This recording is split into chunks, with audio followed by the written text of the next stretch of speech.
चीन में हाल ही में अगस्त और सितंबर में हुए एससीओ समिट को लेकर खूब चर्चा हुई, लेकिन एक तस्वीर खास चर्चा का विषय बनी थी।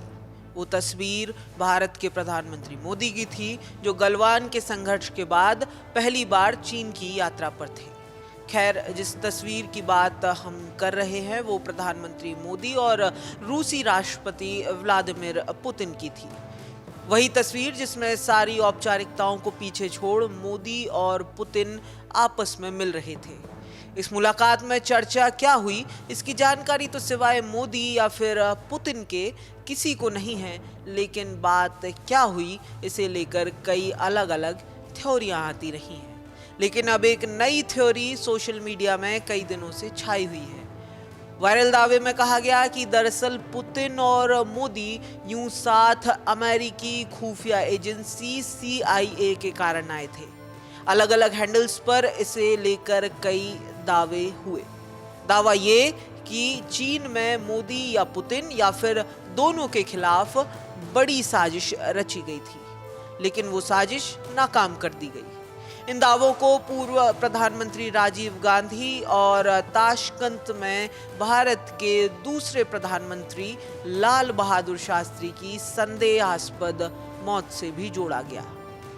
ये जो जानकारी वायरल हुई किसी एक्शन फिल्म की स्क्रिप्ट की तरह थी, उतनी ही उलझी लेकिन रोमांचक, और आखिर में फिल्म के हीरो को सफलतापूर्वक बचा लिया जाता है, और वो भी किसी को बिना पता लगे, और अगले दिन फिर हीरो की जिंदगी रोज की ही तरह बेपरवाह चल पड़ती है। खैर, अब सवाल ये कि आखिर ये स्क्रिप्ट आई कहां से।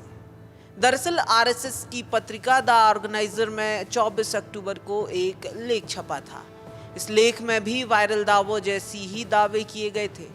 फर्क सिर्फ इतना कि वायरल हुए दावों के पास कोई सोर्स नहीं था, जबकि द ऑर्गेनाइजर ने किसी बेनामी विदेश नीति के एक्सपर्ट के हवाले से यही कहानी कही। हालांकि जैसा कि हमने पहले भी कहा कि ये एक्सपर्ट्स कौन हैं, उनका नाम नहीं लिया गया।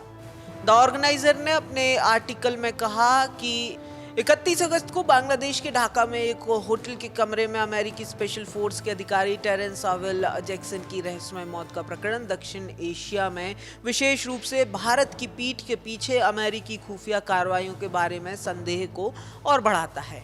इस प्रकरण ने इन आशंकाओं को और बल दिया कि क्या अमेरिकी अधिकारी को भारत और प्रधानमंत्री नरेंद्र मोदी को निशाना बनाने के इरादे से ढाका में तैनात किया गया था। विश्लेषकों का अनुमान है कि ये प्रधानमंत्री मोदी को नुकसान पहुंचाने की कोशिश हो सकती है। हालांकि भारत और रूस की खुफिया एजेंसियों के संयुक्त अभियान ने इसे नाकाम कर दिया।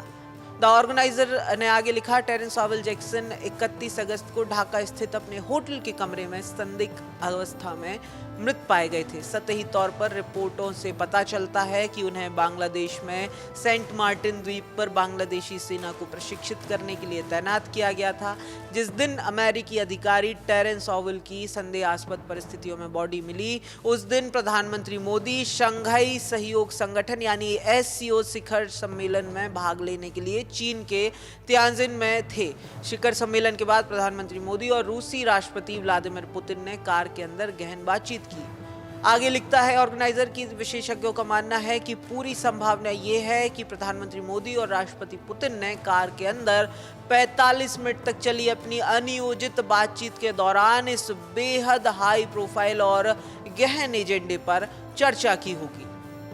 वहीं बिजनेस टुडे की एक रिपोर्ट की माने तो इन कथित दावों में कोई दम नहीं है, कोई आधार नहीं है। इन दावों को लेकर किसी भी तरह की आधिकारिक पुष्टि भी नहीं है। वहीं भारतीय थल सेना के रिटायर्ड मेजर गौरव आर्य ने भी इस मुद्दे को लेकर अपनी बात रखी। सोशल मीडिया पर एक वीडियो में रिटायर्ड मेजर गौरव आर्य ने कहा कि इस तरह के दावों को सही नहीं माना जा सकता। उनके मुताबिक अगर देश के प्रधानमंत्री जैसे अहम व्यक्ति पर ऐसा कोई खतरा होता तो सरकार आधिकारिक बयान जारी जरूर करती। हालांकि ये दावे और तब भी बढ़ गए जब प्रधानमंत्री मोदी ने मलेशिया में आसियान समिट में जाने से इनकार कर दिया। इसे लेकर भी चर्चा हुई और कहा गया कि अमेरिका के एक के बाद एक पीठ पीछे हुए वार के चलते मोदी ट्रंप के साथ मंच साझा नहीं करना चाहते हैं।